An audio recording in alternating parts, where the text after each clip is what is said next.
The middle way approach, umelam as we call it in Tibetan, is a peaceful means of conflict resolution. It's based on principles that we can all relate to: nonviolence, dialogue, interdependence. And in any situation of conflict, it seeks to find a resolution that is mutually beneficial and addresses the interest of all the key parties involved in the conflict. In Tibet today, the reality is there is political repression, social discrimination, economic marginalization, environmental destruction, cultural assimilation. On a daily basis, we hear painful stories coming from inside Tibet.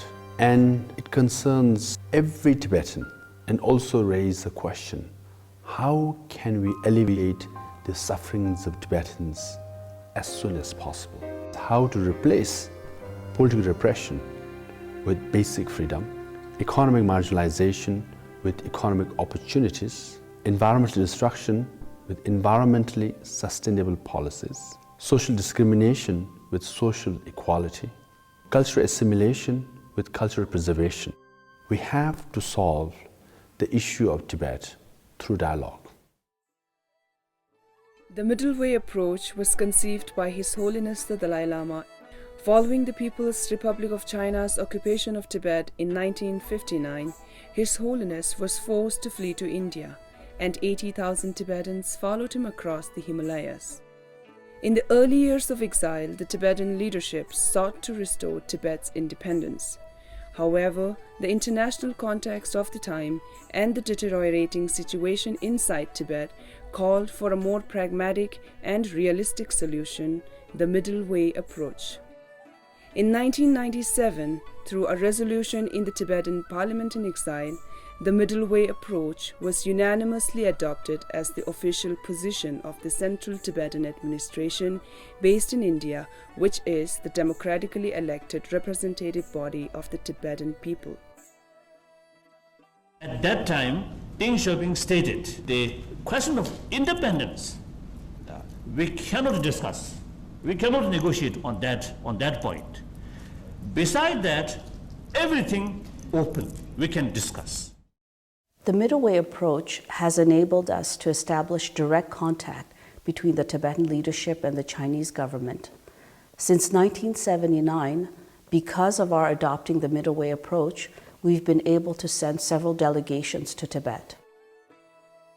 Since then, several rounds of Sino-Tibetan talks have been held, culminating in 2008 with the presentation of the Memorandum on Genuine Autonomy for the Tibetan people to the Chinese leadership. This was followed in 2010 by the presentation of a note on the memorandum. The memorandum details the Tibetan people's vision of autonomy and self-governance. It defines the basic needs to be addressed to enable the preservation of key aspects of Tibetan identity, such as language, culture, religion, education, and environmental protection, to name a few. It is entirely based on the provisions of the Constitution of People's Republic of China and also the autonomy law. We have not asking anything which is out of the provision of the Constitution and the law. Middle Way approach is applicable to any conflict in the world, right from the conflict within the family or within the community or within the nations. It is not seeking one side winner or the other side loser, so that both sides can be satisfied when the solution is found.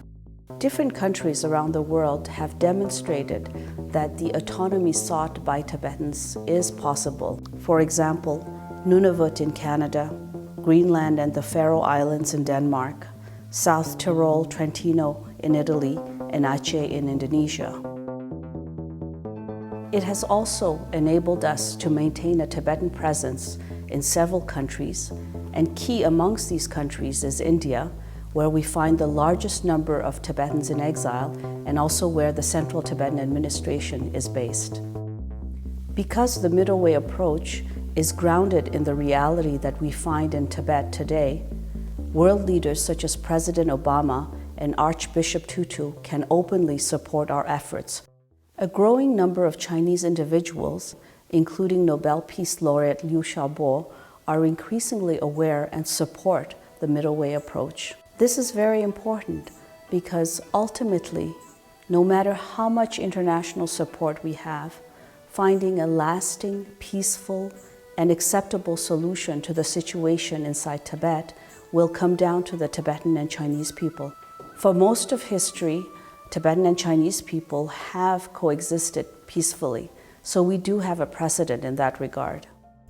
China aspires to become a world leader, and it will have the moral authority to match its economic and political presence by demonstrating to the international community that it can peacefully and sustainably address the situation inside Tibet.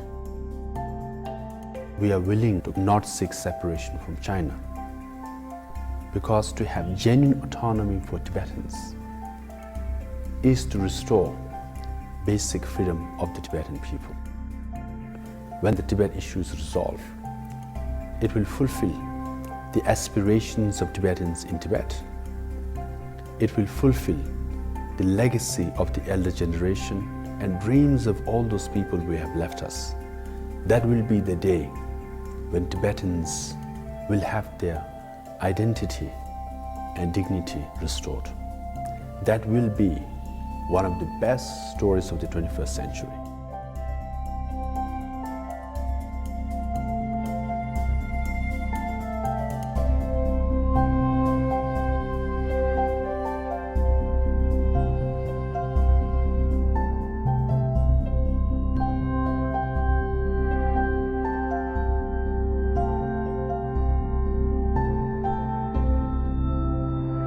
The middle way approach is the most sensible and pragmatic way.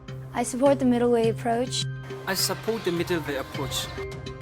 This kind of approach can potentially serve as an inspirational model for many conflict areas in different parts of the world. It's grounded in a real appreciation of the complexity of today's world. I support the middle way approach. This is a practical way to have freedom on the ground in a united Tibet. I support the middle way approach because it allows for the Tibetan inhabited areas within the People's Republic of China to be under a single administration and have meaningful autonomy. I support middle way approach. This is an idea whose time is coming.